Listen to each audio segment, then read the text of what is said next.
9 bölüm. Машаяка таандык адам катары чындыгын айтып жатам. Сөзүм жалган эмес экендигине ыйык урукка багынган абийирим күпөө. Зор кайгыга батып, жаным тынбай сыздап, каныбыз бир боордошторумдун куткарылышы үчүн өзүм каргышка калып, машаяктан айрылышым керек болсо, ошого да даяр элем. Алар ысрайылдыктар.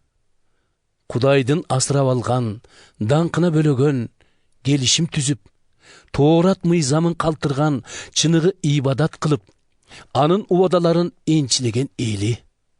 Алар атактуу ата-бабалардан тарап, адам кейпин кийип келген Машаяк да ушул элден чыккан.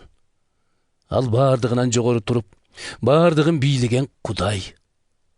Ага түбөлүк алкыш болсун. Амин.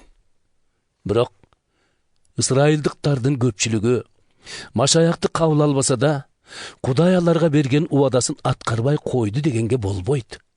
Анткени ысрайылдык болуп туулгандын баары эле чыныгы ысрайылдык эмес.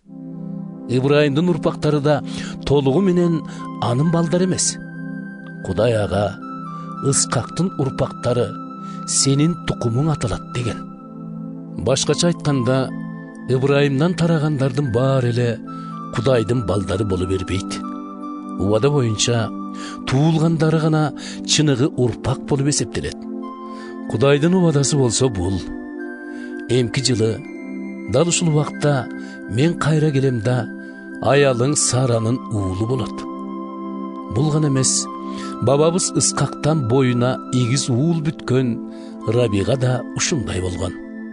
Балдары али туул электеле, эч жамандык же жакшылык кыла электеле, Кудай алардын бирин тандап алып, Рабигага улуусу кичүүсүнө кызмат кылат деген.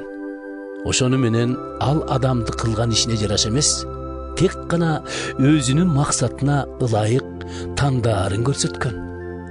Ыйык жазууда айтылгандай, Жакыпты жакшы көрүп, Эйсапты жаратпадым. Буга биз эмне дей алабыз? Кудай адилетсиз деп айта алабызбы? Албетте, анте албайбыз. Анткени Мусага ал мындай деген болчу: кимге ырайым этсем, ошого ырайымдуу болом. Кимге боорум ачса, ошону аяйм. Ошентип, бардыгы адамдын каалоосунан же кылган аракетинен эмес, кайрым көрсөтчү Кудайдын эркинен болот. Ыйык жазууда Кудайдын фараонго мындай дегени бар: кудуретинди сен аркылуу көрсөтүп, ысмымды жер жүзүнө жар салыш үчүн гана мен сенин зоболоңду бийик көтөрдүм. Демек, кимге кайрымдуу болоорун, кимди катаал кылаарын Кудай өзү билет. Бирөөңөр мага айтарсыңар: андай болсо, эмне үчүн ал бизди айыпка жыгат? Анын эркине каршы турар бирөө барбы? Эй пенде, деги Кудай менен акыйлашкандай сен ким элең? Жасалган буюм өзүн жасаганга, эмне үчүн сен мени ушундай кылып койдуң демек беле? Бир эле топурактан кымбат баалуу кумура да, жөнөкөй идиш да жасаш карапачынын өз эрки эмеспи? Анын сыңарындай, Кудай да адамзатка өз каарын көрсөткүсү, өзүнүн улуу кудуретин билдиргиси келет.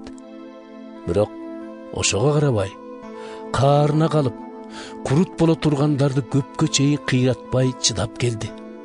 Минткени анын ырайымына татып, даңкына бөлөнүүгө даярдалгандарга өзүнүн чексиз улуулугун көрсөтүш үчүн болсочу.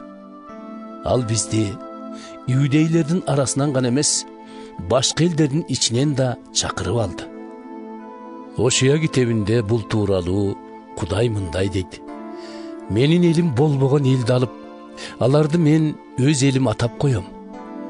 Мурда өзүм сүйбөгөн элди алып, аларды сүйгөн элим атап коем. Эми алар: силер менин элим эмес деп мурда айткан жердин дал өзүндө аталат тирүү Кудай балдары деп. Ишая да Исраил элине мындай деп жар салат: Исраилдин уулдары көк деңиздин жээгинде жаткан сансыз кумга окшоп, көп болсо да алардын сакталганы аз болот. Анткени жер үстүндө өз өкүмүн эгедер чечкиндүү да тезден тез аткарганы калыптыр. Ышая алдын ала айткандай, кудуреттүү Кудайым тукумунан элимдин калтырбаса бир азын кыйрайт элек анда биз Гомор менен Содомдой. Эми эмне дейли? Акталууну издебеген башка элдер Кудай алдында ак деп табылды. Алардын акталганы ишенимден. Тоорат мыйзам аркылуу акталууну издеген Ысрайылдын болсо аны аткарууга кудурети жетпеди. Бул эмне үчүн ушундай болду? Анткени алар ишенимге эмес, кылган иштерине таянып алышкан эле. Ошентип Ысрайылдын буту кедерги ташка чалынган экен. Ыйык жазууда айтылгандай, мына эми Сион аттуу шаарыма адамдарды чалынткан да кулаткан мен таш коем. Ошол ташка таянган адамдардын уят болбойт бири да.